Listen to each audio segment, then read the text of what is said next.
ఇప్పుడు పార్ట్ 2. ఎందుకంటే video channel ఎంతైతే చూసే వాళ్ళకు కూడా కొద్దిగా బేజారు అనిపిస్తుంది అనేసి అది పార్ట్ 1, ఇది పార్ట్ 2గా చేస్తా ఉన్నాను.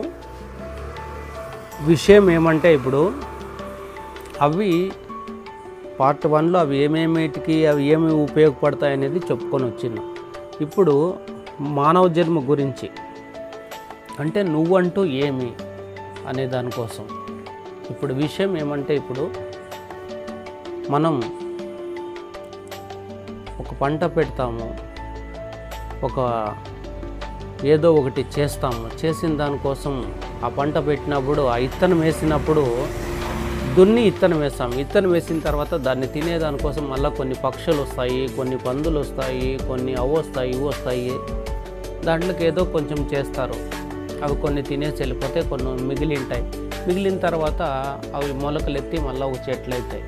ఆ చెట్లు అయిన తర్వాత అవి ఏం చేస్తాయంటే దాన్ని మళ్ళీ కొన్ని పురుగులు తింటాయి, దానికి మళ్ళీ ముందు కొట్టాల, దానికి అట్లా చేసి ఒక పంట చేయాలి. ఒక పంట చేసే లోపల పంట చేసి నువ్వు ఇంటికి తీసుకొని వచ్చే లోపల కొన్ని ఫస్ట్ పెద్ద జీవాలు తినింటాయి, మళ్ళీ కొన్ని పురుగులు తినింటాయి, మళ్ళీ కొన్ని అడవి పందులు అట్లా తింటాయి, మళ్ళీ కొన్ని నెమిళ్ళు అట్లా తింటాయి, మళ్ళీ ఇంకా కొన్ని జింకలు అవన్నీ తింటాయి, మళ్ళీ కొన్ని చిన్న చిన్న పురుగులు కూడా తింటాయి. మళ్ళీ అవంతా మిగిలిండేదంతా మళ్ళీ ఇంటికి తీసుకొని పోయి నువ్వు కాయ చేసి ఏమో చేసి దాన్ని అంతా క్లీన్ చేసి నువ్వు అమ్మేస్తావు. ఒక పాయింట్. రెండో పాయింట్ వచ్చి ఇత్తనానికి కొన్ని ఎత్తి పెట్టుకుంటారు. ఆ తర్వాత మూడోది వచ్చేసి మిగిలిన గడ్డి కానీ మిగిలింది దాంట్లో శనక్కాయంతా ఇడిపించిన తర్వాత అది మొత్తం వస్తుంది కదా, శనక్కట్టి అంటారు దాన్ని. మళ్ళా ఎనుములకి ఆవులకి దీంట్లోకి వేసేసుకుంటారనమాట. అంటే ఒక పంట పెట్టి నువ్వు ఇన్ని ప్రాణాలకి నువ్వు పెడతావు. ఒక రైతు అనే అతను నువ్వు పెట్టినావు అంటే రైతు అనే మనిషి ఇప్పుడు ఇవి చేసినాడంటే ఇన్ని ప్రాణాలకి పెడతావు. అది నువ్వు సమాజంకి మరి ఇంత ప్రయోజనం ఉన్నప్పుడు సమాజంకి నువ్వు ఎంత ప్రయోజనం ఉండాలా, నీ నుంచి వాళ్ళు ఏం తీసుకోవాలా, నీకు వాళ్ళు ఏమి ఇవ్వాలా, నిన్ను ఏమి గుర్తించాలా అనే విషయానికి వస్తే మానవుడు నువ్వు ఎంత కష్టపడిండావు, ఎంత చేసిండావు, ఎంత పట్టిండావు అదంతా పక్కకు పెట్టేసేయి. వాళ్ళు ఒక్కసారిగా దాన్ని పక్కకు వాళ్ళు తోసేస్తారు. నువ్వు చేసింది, నువ్వు పెట్టింది ప్రతి ఒక్కటి. ప్రాణం పోయిన ఒక్క నిమిషంలోనే, ఒక 5 నిమిషాల్లోనే దాన్ని ఒక్కసారిగా ఇది బాడీ అనేస్తారు. అంటే అప్పటి వరకు ఒక గంగప్ప, రంగప్ప, ఒక సిద్ధప్ప, ఒక ఏదో పేర్లు అట్లా చెప్పేవాళ్ళు. తర్వాత అది ఒక బాడీ అనేస్తారు. దాన్ని కూడా ఏం చేస్తారంటే గొంతు కొట్టేది రెడీ అయిపోయిందప్ప, వాళ్ళకి చెప్పినారప్ప, తప్పట్లో వాళ్ళకి చెప్పినారప్ప, సరే కొమ్మేసేకి చెప్పినారప్ప, పాడి కట్టే వాళ్ళకి చెప్పినారప్ప, ఆ సాకులోళ్ళకి చెప్పినారప్ప, ఆ దాసప్పకు చెప్పినారప్ప. ఇట్లా ఈ ఏర్పాట్లు ఎంత తొందరగా అయిపోతాయి ఎందుకు చెప్పు? ఒక మనిషి బాడీ అయిపోయినాడు అంటే తను అంతవరకు అన్ని ప్రాణాలకు పెట్టి, అన్ని జంతువులకు పెట్టి, ఇన్ని చేసి, తర్వాత ఇంట్లో వాళ్ళ కోసము ఎన్నెన్నో చేసి, ఒక స్నేహితుల కోసం ఎన్నెన్నో చేసి, ఒక బంధువుల కోసం ఎన్నెన్నో చేసి, వాళ్ళ బిడ్డల కోసం ఎన్నెన్నో చేసి, కూతుర్లకు చేసి, కొడుకులకు చేసి, భార్య తరపున వాళ్ళకి చేసి, అన్నదమ్ముల తరపున చేసి, తర్వాత మనవరాళ్ళ కోసం అంత చేసిండేవాడు. ఒక్కసారి ప్రాణం వెళ్ళిపోతే అది బాడీ. ఎప్పుడెప్పుడు దీన్ని తీసుకొని పోయి అక్కడ పడేద్దామా? ఎంత ఈజీగా వస్తుందంటే ఈ సబ్జెక్ట్. కానీ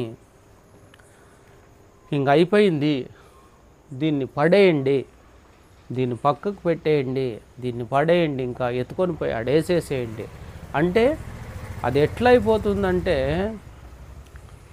ఒక్కసారిగా దీన్ని ఏ రకంగా చెప్పాలంటే యూజ్ అండ్ త్రో.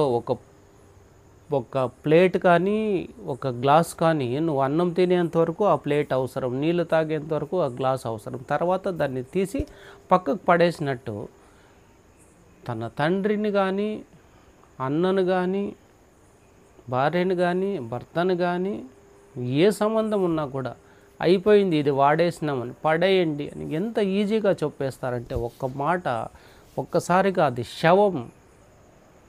ఏమంటే తెలుసుకోవాల్సిన విషయం ఏమంటే ఆ మహానుభావుడు శవమైనా కూడా శివంతో సమానము. నిన్ను ఎవరు పడేస్తే ఏమిరా, నేను నా దగ్గరికి నిన్ను చేర్చుకుంటానని ఈశ్వరుడు పరమేశ్వరుడు అత్తుకొని దగ్గరికి తీసుకుంటాడు. చూడండి ఈ విషయం. ఆ మహానుభావుడు కూడా నీతో పని లేదు, నువ్వెవరు, నీతో ఏమి అని మహానుభావుడు అంటే నువ్వు పుట్టిన దానికి, నువ్వు పోరాడిన దానికి, నువ్వు చేసిన దానికి, నువ్వు ఏమేమో నిలబెట్టిన దానికి, ఆఖరికి నీ ప్రాణం పోయిన తర్వాత ప్రయోజనం ఏమి, మానవ జన్మ అంటే ఏమి అనే దానికోసం నేను మీకు ఇంతగా అర్థమయ్యేట్లా చెప్పుకొని వచ్చినానేమి. ఒక వస్తువుకి డేట్ అయిపోతుంది, దాన్ని పడేస్తాం. ఒక జంతువు ఇంకొక జంతువుకి, ఒక ప్రాణి ఇంకొక ప్రాణికి ఉపయోగపడుతుంది. కానీ ఈ మానవుడు చనిపోతేనే ఎవరికి ఉపయోగపడు. ప్రాణం ఉండేంతవరకు అందరికీ ఉపయోగపడతాడు ఈ మానవుడు. ప్రాణం వెళ్ళిపోతేనే ఎవరికి ఉపయోగపడు. ఆఖరికి నిన్ను పురుగులు కూడా తినవు, లెక్కేసుకో. అప్పటి వరకు అంత ఇది చేసిన వాళ్ళు నీ వాళ్ళు నిన్ను ముట్టుకొనే అసహించుకుంటారు. ఎందుకంటే అంత గలీజ్ అయిందప్ప, ఎందుకంటే వాసన వస్తుందప్ప, ఎందుకంటే బ్లడ్ వస్తుందప్ప, ఎందుకంటే వామిట్ చేసుకున్నాడప్ప. చూడండి,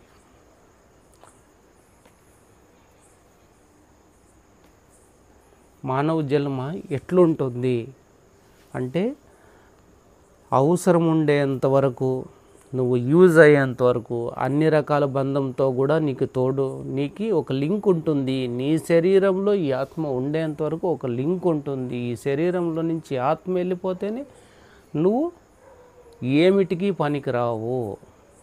భూమిపైన సృష్టిలో మనిషి అంత గొప్పోడు లేడు, మనిషి అంత పనికిరానోడు లేడు, మనిషి అంత అధ్వానమైనోడు లేడు అనే దానికి ఒక ఉదాహరణ కోసం, మీకు బాగా క్లారిటీ కోసం, బాగా అర్థం కోసం ఇంచేపు దీని గురించి నేను మీకు pin to pin, point to point open చేసి అర్థమయ్యేట్లా చెప్పినాను. ఈరోజు పొగుల్లో ఈ వీడియో చేసేవాడిని. యాక్చువల్గా పొగుల్లో ఎందుకు చేయలేదంటే ఈరోజు ఒక ప్రోగ్రాం ఉండి ఎక్కడో బయట ప్రోగ్రాం పోయింటి, ప్రొద్దునుంచి కొంచెం ఖాళీగా లేను.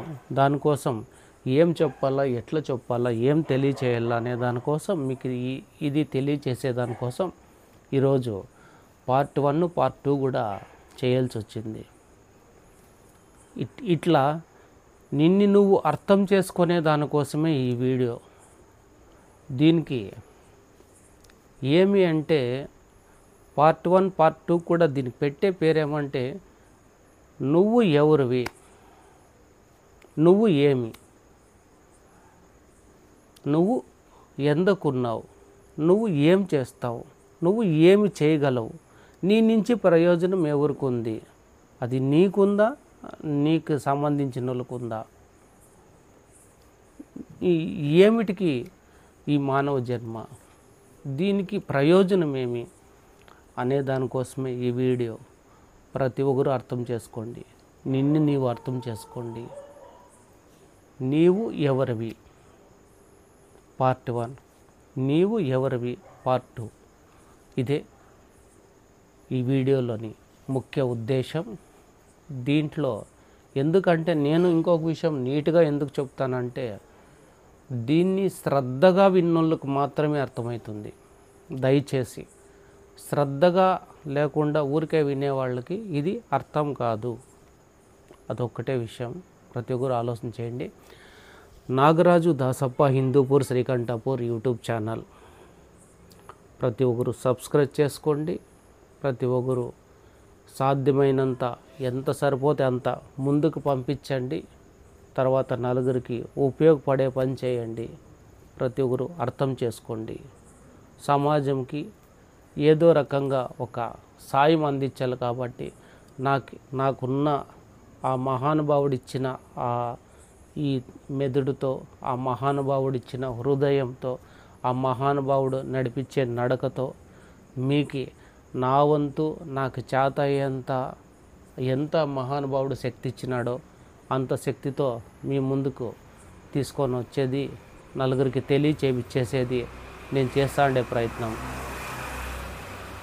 ముందుకేమో ఈ రోజుకైతే నాకు ఇది ఉంది, నా చేత అయ్యేది నలుగురికి తెలియచేస్తాను. ప్రతి ఒక్కరు అర్థం చేసుకోండి. జై శ్రీమన్నారాయణ శ్రీనివాస వెంకటేశ. అందరూ చల్లగా ఉండేలా కాపాడరా వైకుంఠ కైలాసవాస అఖిలాండ కోటి బ్రహ్మణనేక గోవింద గోవింద గోవింద.